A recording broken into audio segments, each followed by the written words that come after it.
মৰমৰ ছাত্ৰ-ছাত্ৰীসকল মোৰ ক্লাছলৈ স্বাগতম। আজি তোমালোকৰ কোশ্চিন বেংক 2025 সায়েন্সৰ চেপ্টাৰ 3 তোমালোকৰ ধাতু আৰু অধাতুৰ এমসিকিউ খিনি কৰি দিম। তোমালোকে ভিডিওটো শেষলৈকে চাই থাকিবা। তোমালোকৰ প্ৰথম কোশ্চিনটোত দিয়া আছে তলত দিয়া মৌলবোৰৰ পৰা ধাতু কল্পটো বাছি উলিওৱা। তোমালোকৰ অপচনত দিয়া আছে সোডিয়াম, এলুমিনিয়াম, ক্লোৰিন আৰু বৰন। তোমালোকৰ ধাতু কল্পটো কি হ'ব? তোমালোকৰ ডি অপশনটো হ'ব বরন। নেক্সট কৈছে যে কোশ্চেন 2 কি কৈছে যে সোডিয়াম ধাতু কিয় কেৰাচিন তেলত ডুবাই ৰখা হয়। ঠিক আছে, কেৰাচিন তেলত কিয় ডুবাই ৰখা হয়? কাৰণ সোডিয়ামে বায়ুত থকা H2S ৰ লগত বিক্ৰিয়া কৰি সোডিয়াম সালফেট আৰু হাইড্ৰোজেন গেছ উৎপন্ন কৰে।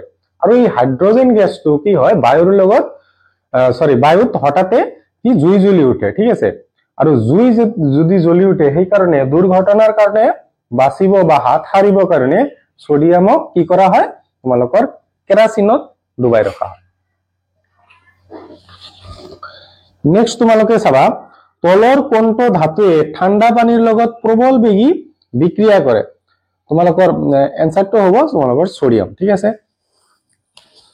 নেক্সট তলত নাম দিয়া ধাতুবোৰৰ কোনটো ধাতুৱে অক্সিজেনৰ লগত তীব্ৰভাৱে বিক্ৰিয়া কৰে। অক্সিজেনৰ লগত তোমালোকৰ তীব্ৰভাৱে তোমালোকৰ সোডিয়ামে বিক্ৰিয়া কৰে নহয়। কোশ্চেন 5ত কি দিয়া আছে তোমালোকৰ যে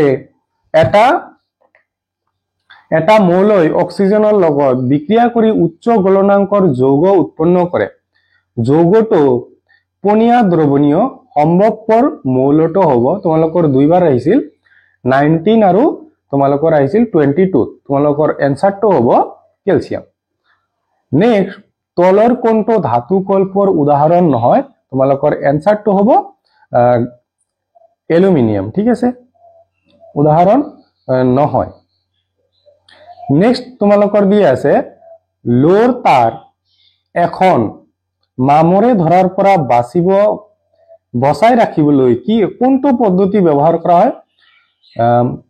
বহুত কৰা হয় তোমালোকৰ ৰঙৰ ব্যৱহাৰ কৰা হয়, গ্ৰীজ ব্যৱহাৰ কৰা হয়, জিংকৰ প্ৰলেপ দিয়া হয়। তাৰ মানে এই তিনিওটাই হয়।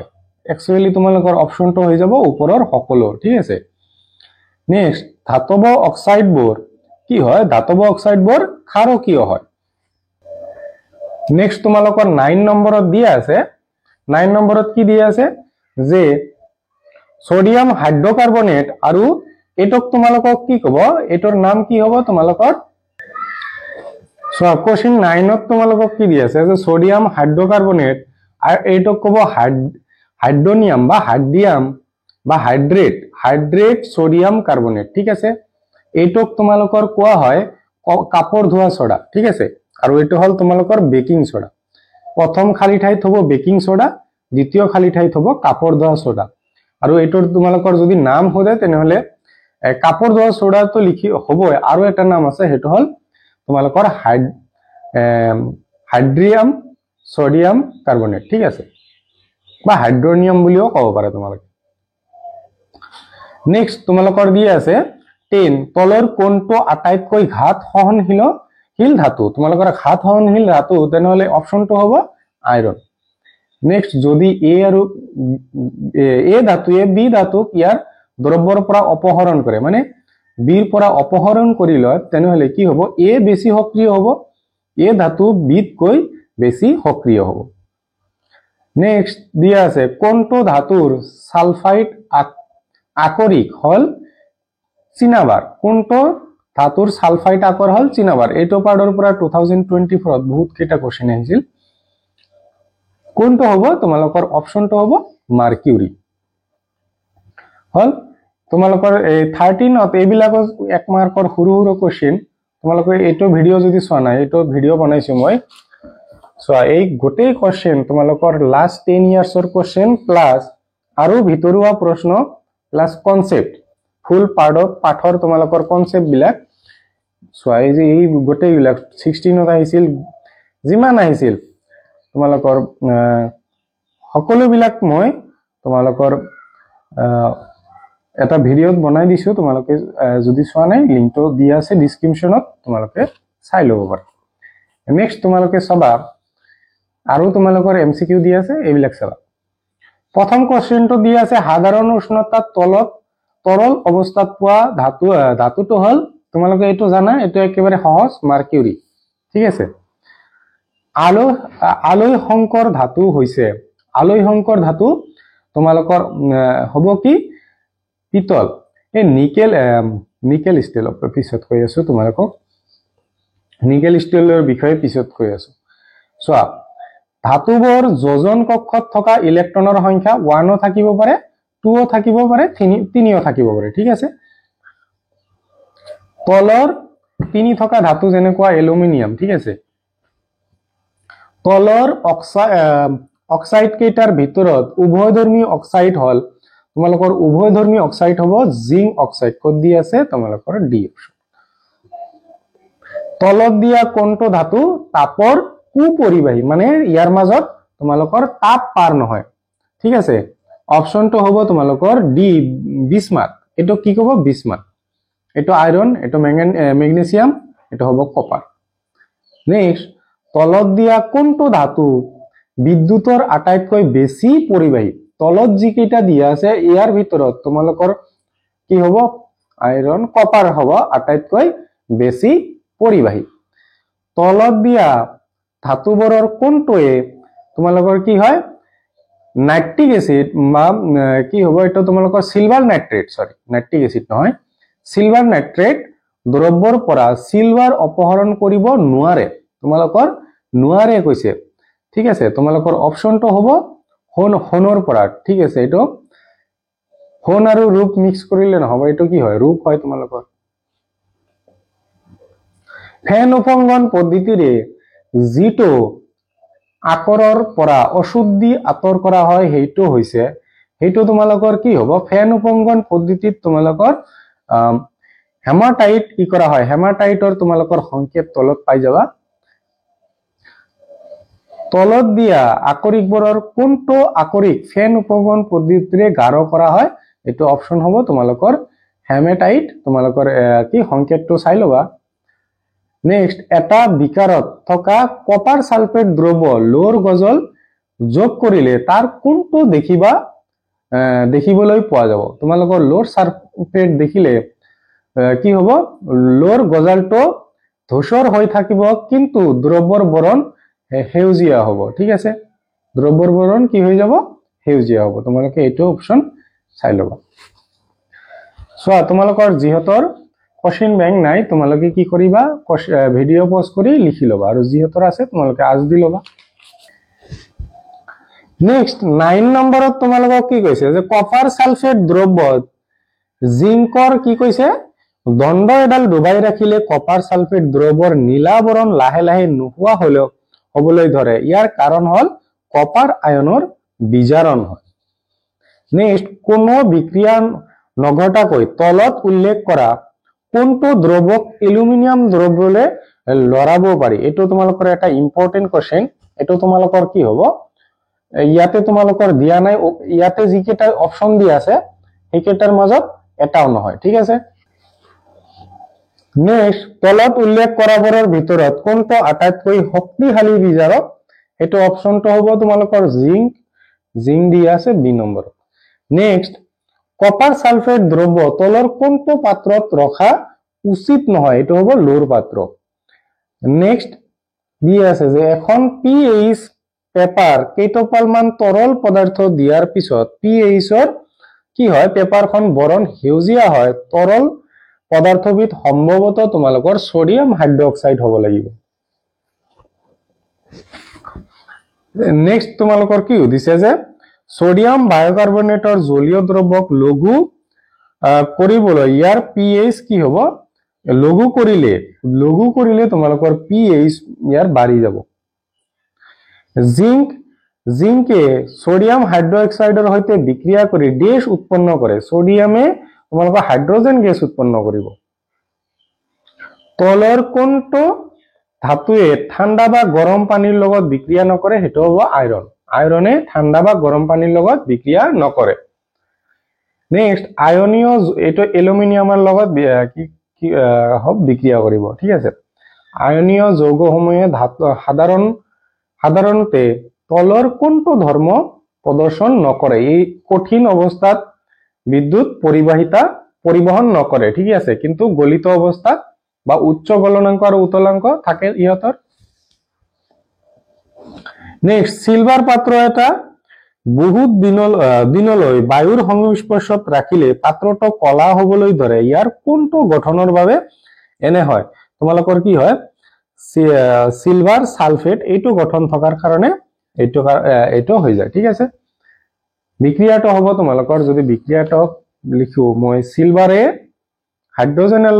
হাইড্ৰোজেন সালফেটৰ লগত বিক্ৰিয়া কৰি তোমালোকৰ সিলভাৰ সালফেট আৰু হাইড্ৰোজেন গেছ উৎপন্ন কৰে, ঠিক আছে।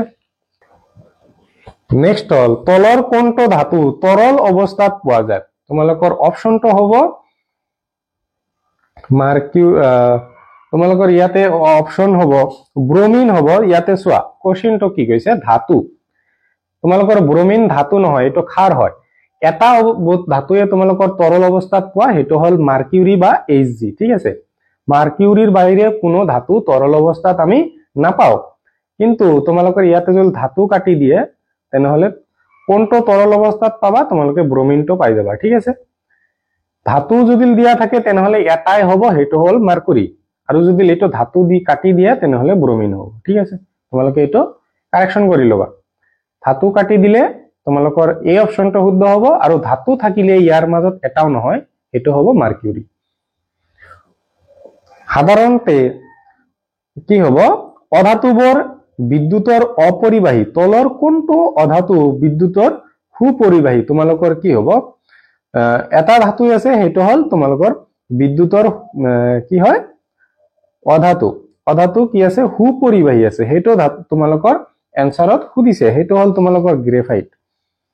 তলৰ কোনটো সংকৰ ধাতুৰ মাৰ্কিউৰি এবিধ গঠনাত্মক উপাদান? তোমালোকৰ এইটো এনসাৰ হ'ব জিংক এমালগাম।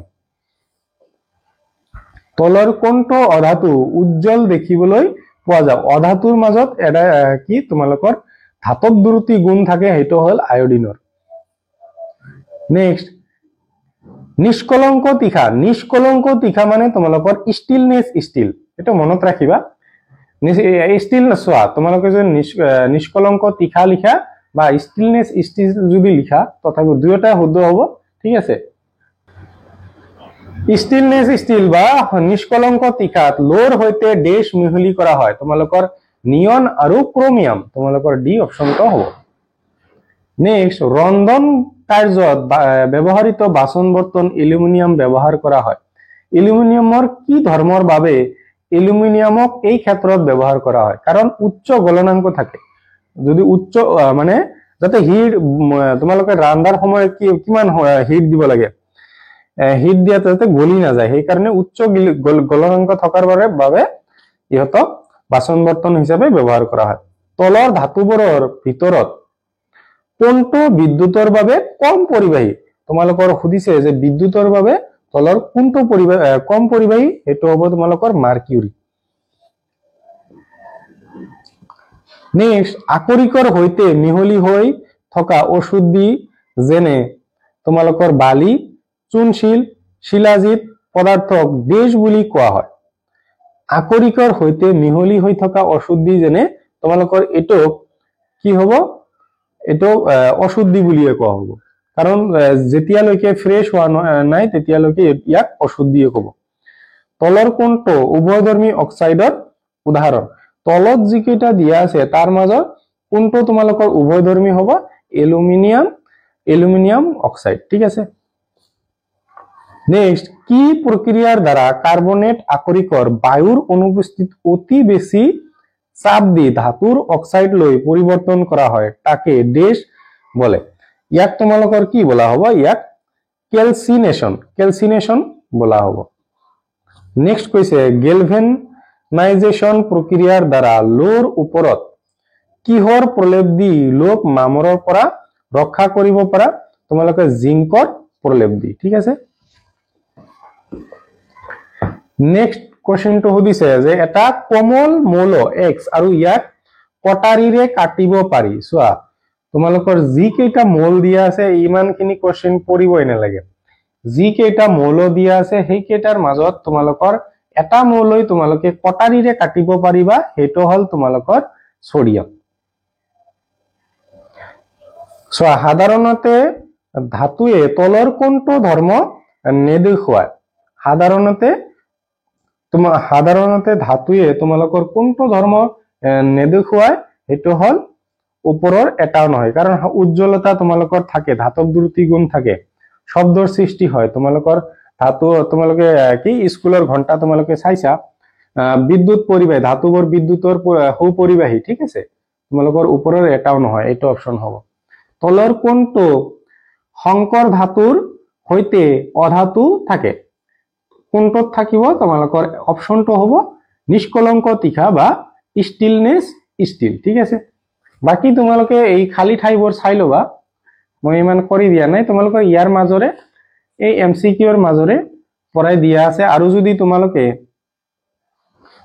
মোৰ এই কি ফুল চ্যাপ্টাৰৰ যদি ভিডিওটো চোৱা তেতিয়া তোমালোকে এইবিলাকৰ নিজে এনসাৰ কৰিব পাৰিবা ঠিক আছে ভিডিওটো চাই ভাল পালে নিজৰ সমনীয়াৰ সৈতে শেয়াৰ কৰি দিবা চেনেলটোত নতুন আহিলে চেনেলটো সাবস্ক্ৰাইব কৰি দিবা আৰু তোমালোকৰ কি এমসিকিউৰ কোশ্চেন বেংকৰ এমসিকিউৰ মই এটা সিৰিজ বনাইছো সিৰিজৰ মানে প্লেলিষ্ট বনাইছো চ্যাপ্টাৰ 1 চ্যাপ্টাৰ 2 দিয়া আছে তাতে তোমালোকে যদি চোৱা নাই প্লেলিষ্ট তাৰ পৰা চাই লবা তোমালোকে